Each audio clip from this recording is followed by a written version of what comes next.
I've been doing a lot of reading philosophy lately, which is not usually historically my favorite activity.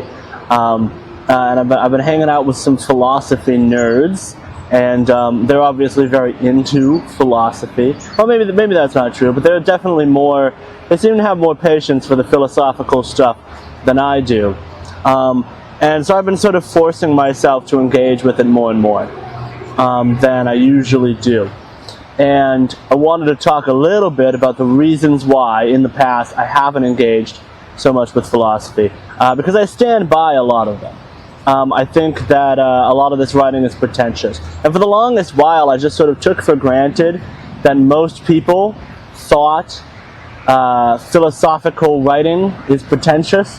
And I kind of took that for granted, that most people know what pretentious means, and they agree that pretentiousness matters. You know, I remember there were people who really didn't like Shakespeare and stuff like that when I was in school because of the language choice at play. And so I kind of took for granted that everybody knew and agreed with this concept of pretentiousness. And then I found myself talking about this philosophy stuff not really being worth it, not really being worth engaging with, and being pretentious. And I found a lot of people arguing against me that I was surprised by. I was surprised by how many people were immediately coming to the defense of these writers and saying basically, well, no, every single word is worthwhile. Every single word in this text is necessary. None of them are too long or too large. None of them are too inaccessible. And in fact, all of the inaccessibility is a feature, not a bug, right? Because yeah, sure, maybe not everyone's going to immediately get it. It might take you 20 years of reading the same guy before you finally get it. But when you do, it'll totally be worthwhile. That seems to be a much more common opinion than I expected it to be when I first engaged in this line of reasoning. So I'm going to sort of defend my initial position, my sort of gut reaction against this philosophy stuff. Having read a little bit more of it recently, having engaged with a little bit more of it recently, I'm going to defend my initial position here a little bit harder and a little bit more consciously.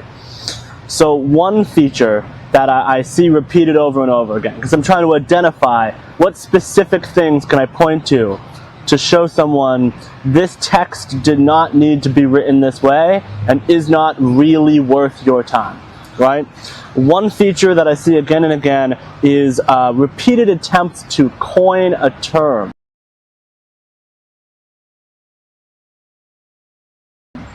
I'll put on screen time energy. There's this concept from this guy, Theory Underground. No hate his way. He seems like a chill dude or whatever, right? But he's really clearly trying to coin this special term of time energy. And having read a little bit of what he's saying, I don't think any of what he's saying is really all that new philosophically or politically. I don't think he has some new fundamental insight that requires the creation of a term. And just in general, I find the word time energy a little silly. Really, you just smush together time and energy into one word, and you're like, ooh, this is this very complicated concept. And this is the case a lot of the time with philosophical writing, is that they use these coined words. One of the key words, if you want to understand philosophy over and over again, is subjectivity. And subjectivity is just something about you and the way you think, something about your nature, sort of how you think, created by society. That's like a common and essential term. You can just spell it out. You don't have to use the word subjectivity. You could just say living in a society like this causes people to think differently. You can say that. You don't have to say it alters their subjectivity. It's in fact entirely unnecessary to say that. And a lot of different philosophers, I think this might be kind of a profit-driven thing, actually, a lot of the time, and a citation-driven thing, too. In academic settings, that's how you know you made it, right? That's how you know you're a good philosopher who's gotten successful, is that you're keyword, your term, your jargon takes off in these philosophy circles. And so many philosophy texts become about trying to articulate a key word, trying to come up with a specific term and to explain what that term means to you so that it could take off.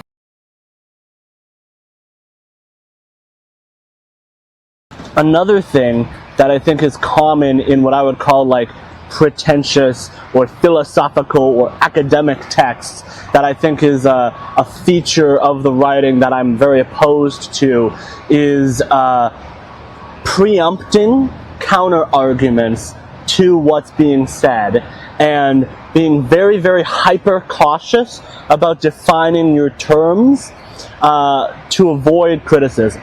Because I think basically what happens is that somebody writes a paper and then somebody else criticizes that paper and then they're like, well, that's maybe not quite exactly what I meant, or something like that, right? So they decide that in order to write a really, really good philosophy text, what you have to do is you have to already include any potential counter-argument or criticism anybody could have in it.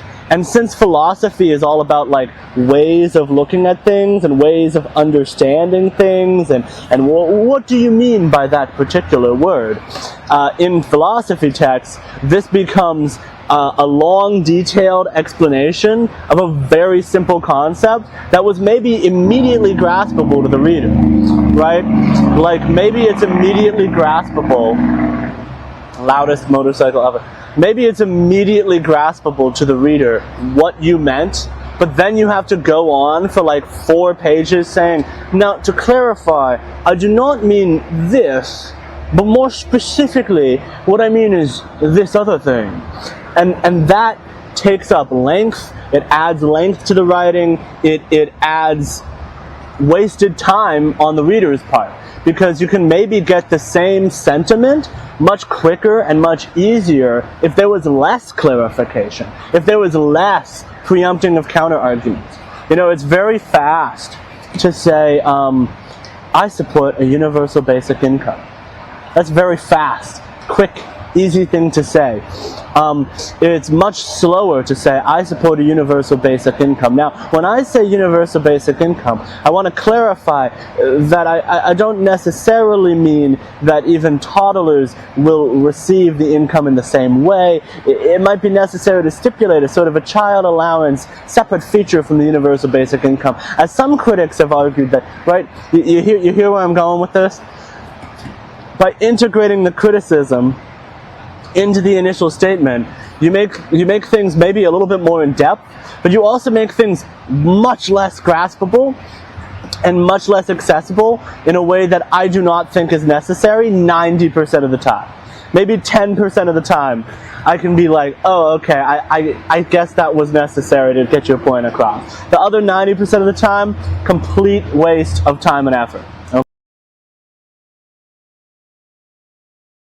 Another problem is re-explanation of previously established concepts. So, for example, if you want to have a definition of a word that gets used over and over again in an academic context, like say neoliberalism, a word like that, right? There are plenty of primary sources and entire books whose whole job in their own self-understanding is like defining that term, going over the history of that term.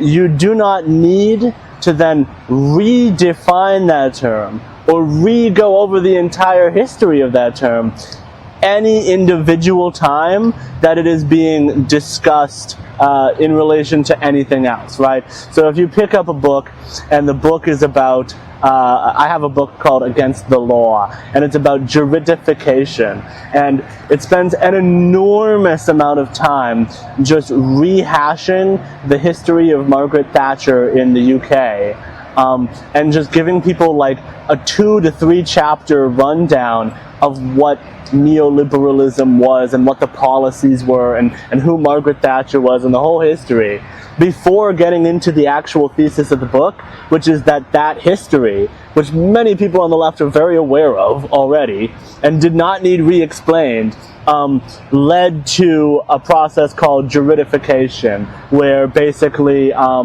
more and more things started to be handled in courts that were previously handled politically. So like what was previously done by a tenants union, in the absence of the tenants union, now there's a bunch of tenants getting lawyers and lawyering up and taking people to tenants' courts. And so there's an expansion of law.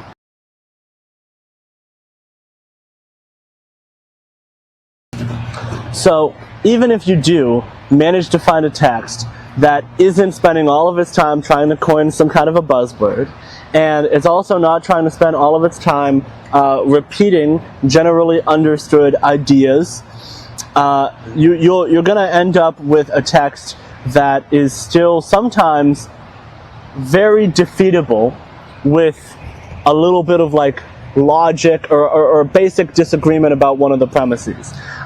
There are entire philosophical texts, and I'm thinking specifically of Judith Butler here, where they will go on and on and on their foundations of what they believe. And you can read 200 pages of Judith Butler, and at no point does any of the relevant material objective disagreements people have about like the degree to which biology plays a role in discussions of like trans politics, at no point does that even enter into the conversation. What instead ensues is just a bunch of philosophy talk, and you can read all of that and then still think, very thought-provoking, but aren't men like slightly taller, right? Like if you can philosophize about something for hours and hours and hours and then be taken down by just a basic disagreement over the facts of the situation, that kind of makes that philosophy no longer worth your time. So I'm much more interested in very concrete material debates about policy or facts or on a basic level how we should think about concepts. I'm much more interested in that than I am long-winded, flowery language that can then be taken down by the introduction that there's a factual disagreement here.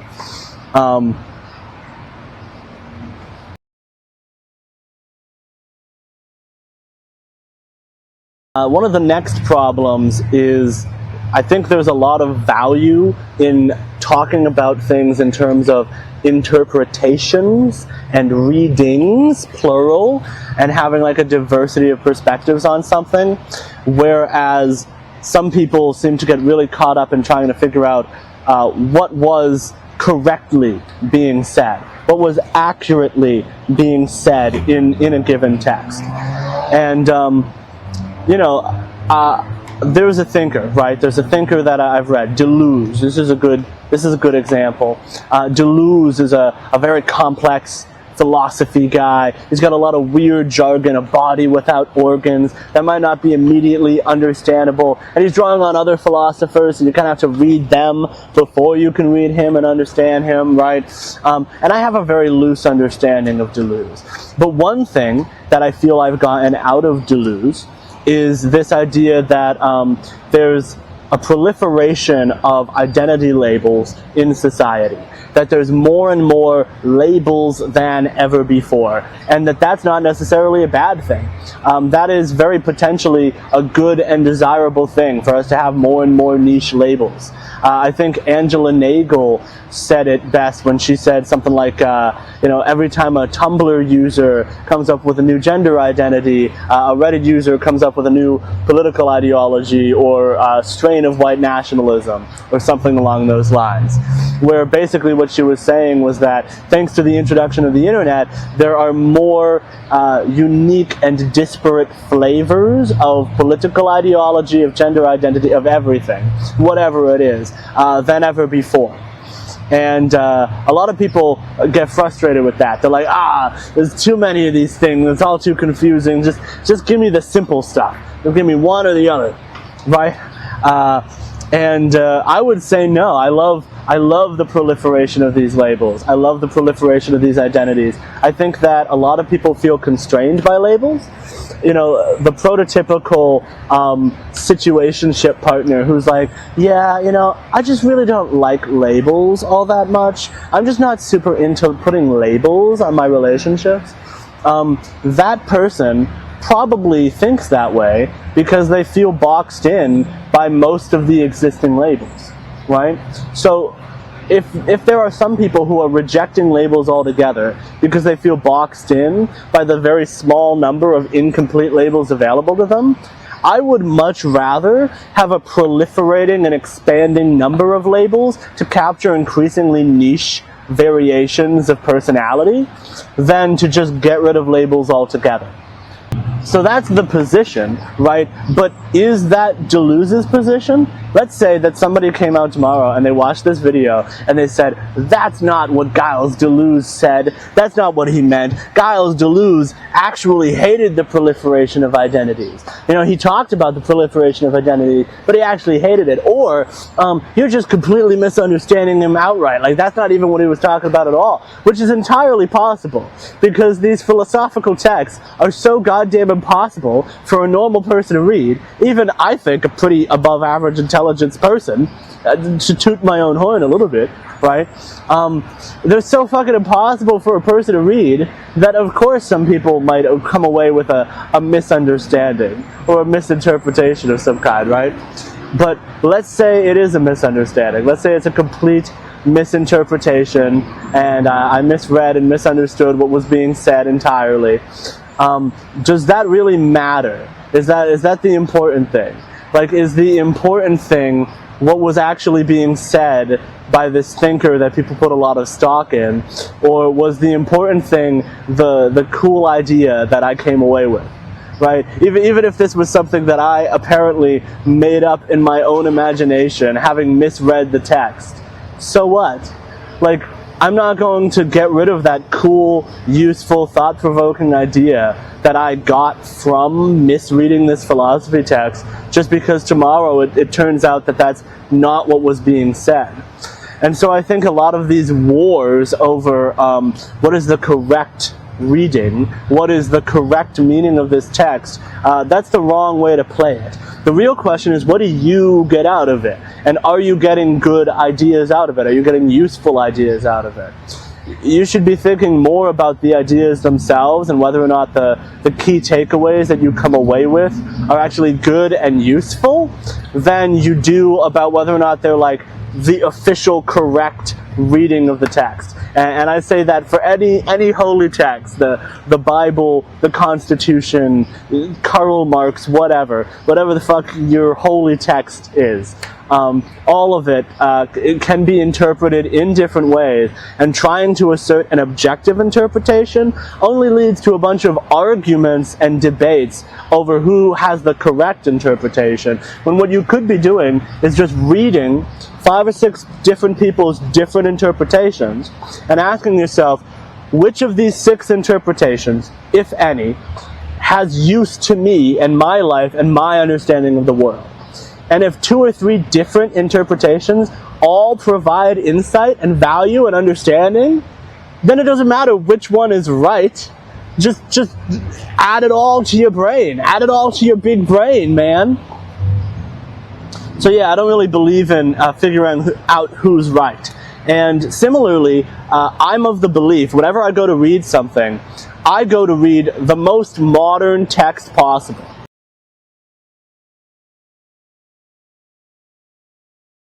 Some people are really, really scared about, like, revisionism, and I know revisionism has a jargony term in some of these circles. The way that I'm using the word revisionism is just in the sense of looking over some history or some past or what some previous thinker said and saying they said something they didn't say.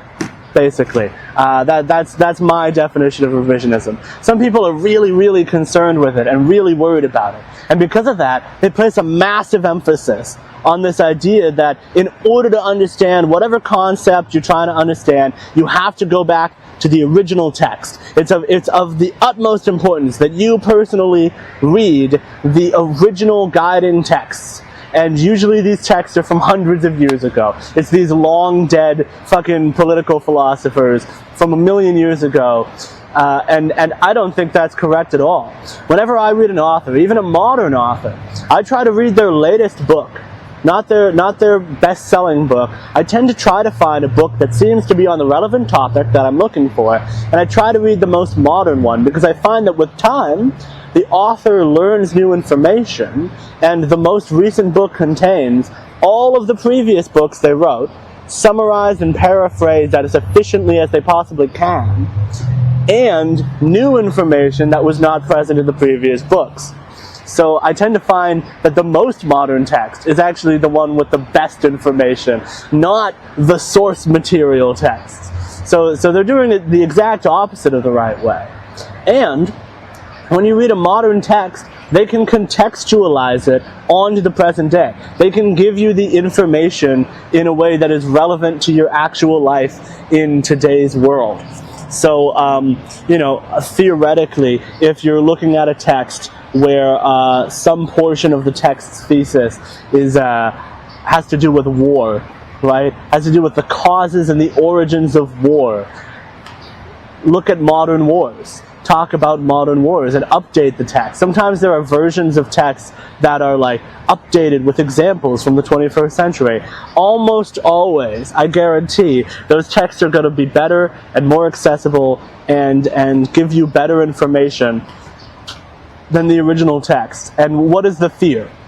Is the fear that we're going to lose something vital from those original texts? If you're afraid that there's something specific that you read in one of those old original texts from hundreds of years ago that's vital, that's lost in a lot of the modern texts, write your own modern text, paraphrasing what was said in those original texts, and then publish it today. You're allowed to do that. So I'm very pro the most modern thing, the most recent thing. I'm very pro-paraphrasing, and I think it's really only in certain political circles that there becomes a resistance to the concept of paraphrasing. Almost never anywhere else in the world are people like, oh no, you can't read a paraphrased version of an idea, you have to read the original idea. I don't think that's almost ever the case. In English class, this is like considered a reading comprehension skill. Good reading comprehension, as measured by your English teacher, is the ability to read the text and to put it into your own words in an effective manner. So to have this idea floating around that the second you put it into your own words, you're fundamentally losing something vital about the original text, that proves that you're missing something, that's completely backwards and inside out. That is the exact opposite of how you should be thinking about this.